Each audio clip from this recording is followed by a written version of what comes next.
நடிகர் விஜய் நடிப்பில் உருவாகியுள்ள ஜனநாயகன் திரைப்படத்திற்கு தணிக்கை சான்றிதழ் வழங்குவதில் சிக்கல் நீடித்து வந்தது. படத்திற்கு UA சான்றிதழ் வழங்கக் கோரி தனி நீதிபதி பிறப்பித்த உத்தரவை எதிர்த்து தணிக்கை வாரியம் சென்னை உயர்நீதிமன்றத்தில் மேல்முறையீடு செய்தது.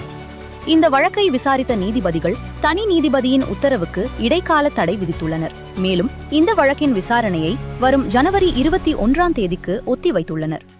பொங்கல் பண்டிகை ஜனவரி 14ஆம் தேதியே தொடங்குவதால் அதற்கு முன்பாக தீர்ப்பு வர வாய்ப்பில்லை. இதனால் பொங்கல் வெளியீட்டிலிருந்து ஜனநாயகன் திரைப்படம் விலக வேண்டிய சூழல் உருவாகியுள்ளது. விசாரணையின் போது தயாரிப்பு நிறுவனத்தை கடிந்து கொண்ட நீதிபதிகள் ஒரு முக்கியமான கேள்வியை முன்வைத்தனர். தணிக்கை சான்றிதழ் வாங்குவதற்கு முன்பே படத்தின் வெளியீட்டு தேதியை எப்படி அறிவிக்கலாம்? தேதியை அறிவித்துவிட்டு கடைசி நேரத்தில் நீதிமன்றத்திற்கு அழுத்தம் கொடுக்க முடியாது என்று நீதிபதிகள் காட்டமாக தெரிவித்தனர். தணிக்கை வாரியம் தரப்பு பதில் மனு தாக்கல் செய்ய போதிய கால அவகாசம் தராமல் அவசரமாக தீர்ப்பு வழங்கப்பட்டுள்ளது என்று வாதிடப்பட்டது. இதனை ஏற்ற நீதிமன்றம் வழக்கு விசாரணையை தள்ளி வைத்துள்ளதால் விஜய் ரசிகர்கள் ஏமாற்றமடைந்துள்ளனர்.